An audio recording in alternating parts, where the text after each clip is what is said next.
the great thing about this show is you can sort of needle drop and do a. I could take we could take something from the Haitian Revolution. I could take something from here. Take something from the Russian Revolution. So that's all. That's the beauty of it, and that's. But my way in is really through character. What happens next to the people you care about and making you care about them.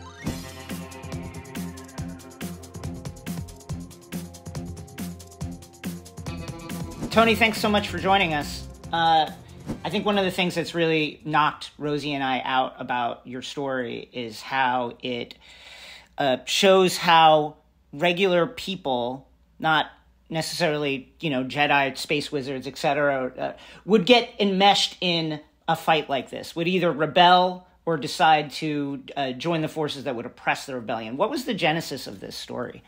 Well, I mean, it started from the concept from Lucasfilm, which was that they were interested in doing a prequel from Rogue One and doing the 5 years of Cassian Andor's story before Rogue One, and so that was the very first that was the buy-in, and then what's your version of that? I think they did try a couple of the versions of it with different approaches. My attitude about it, sort of from the sidelines along the way, was it seems to me it's pretty obvious what you have to do if you have this incredibly accomplished character in Rogue One, who is, the tactical leader, the person that the Alliance trusts to go on the most important mission possible, and a guy who exhibits all these incredible leadership skills along the way, tactically, and he changes his mind and he lies and he does all the things that a leader has to do on a mission like that. And then the guy gives his life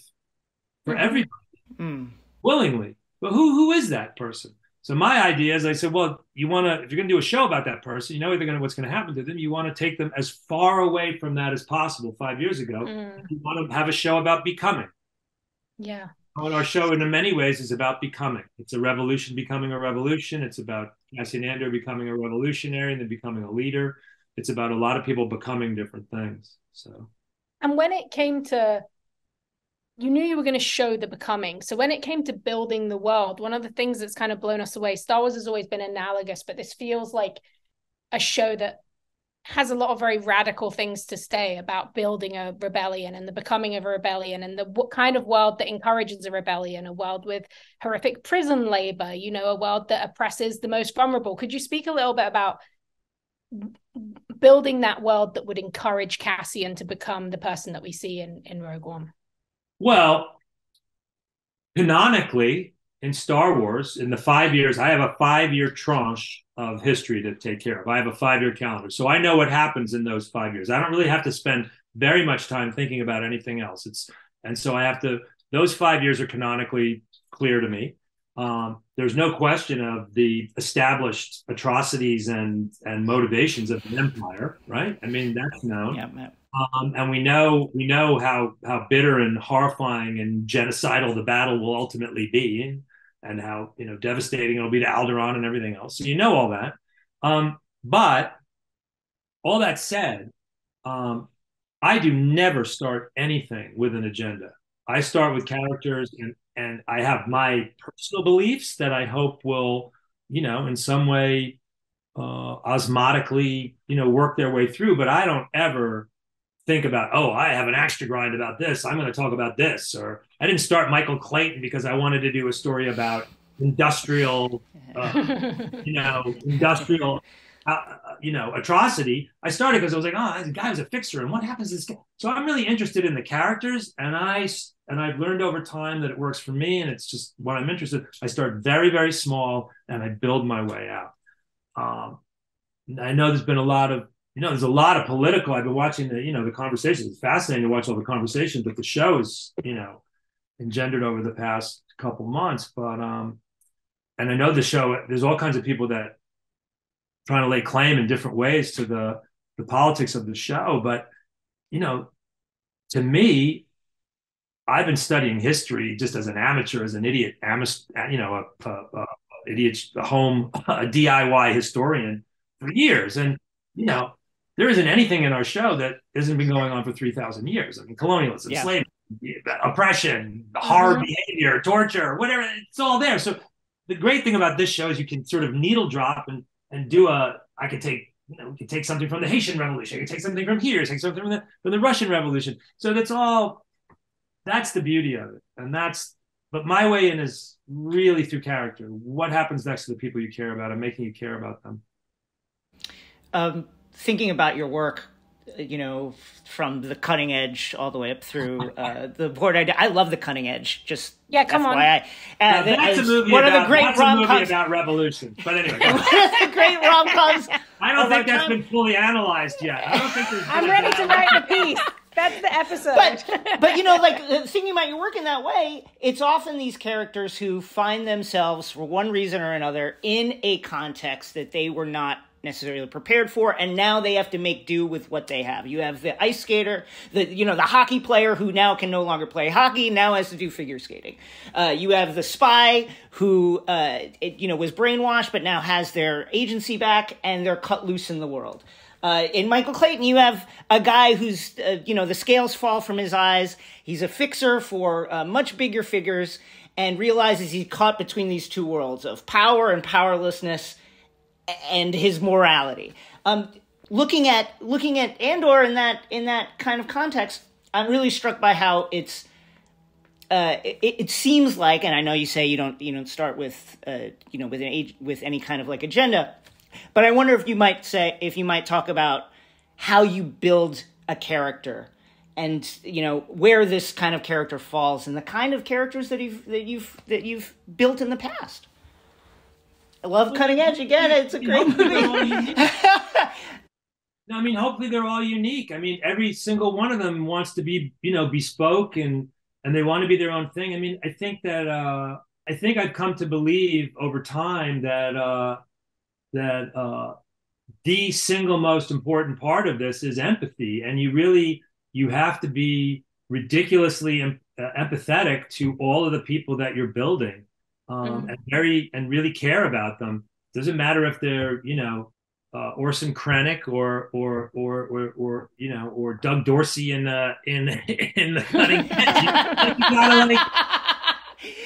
You gotta get in there. You gotta really live it with them, and you gotta really. So I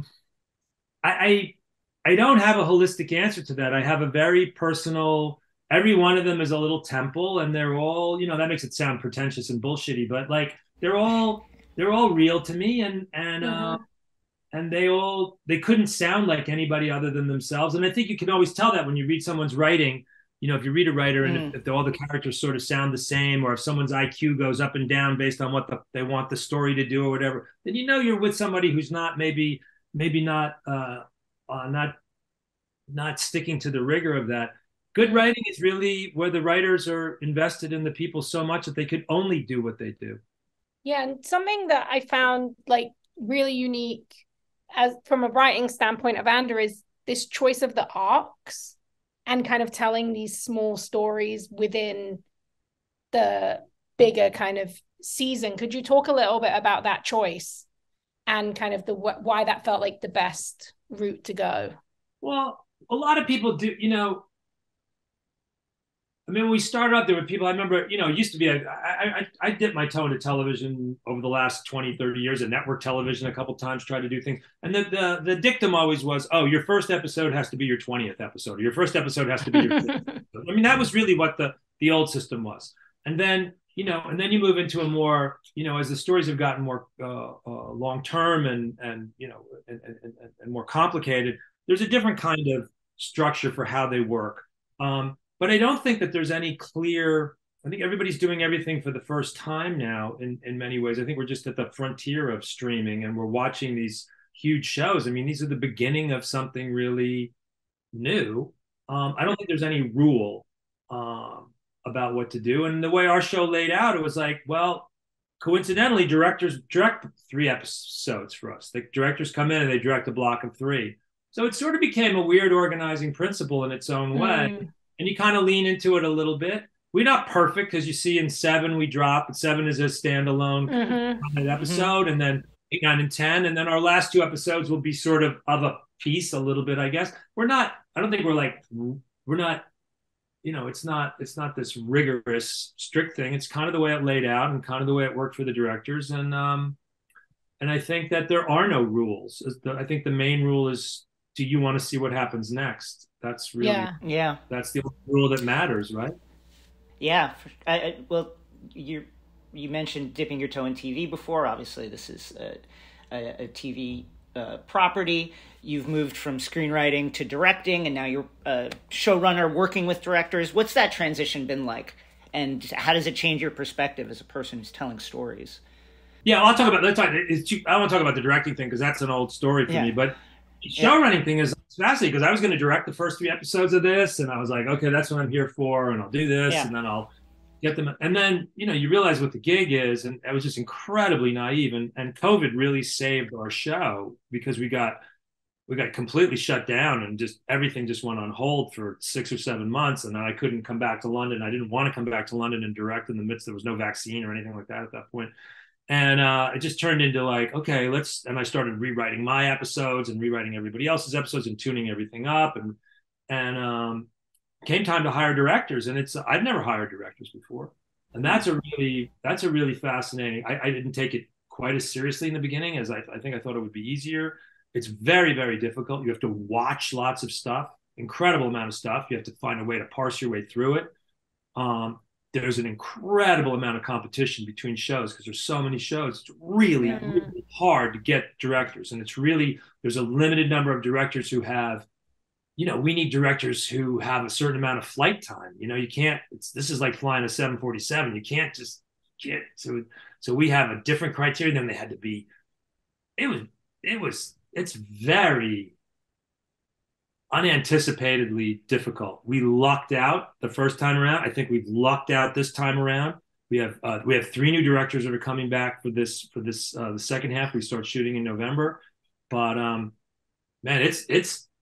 I'll tell you one thing. The competition is really, really tough to find people if you have a smaller show where you could swing away and be loose, but you can't figure out how to do this show on the job. Not right. It's just like too many people have just drowned. So the Venn diagram of what you're looking for, and then everybody's after the same people.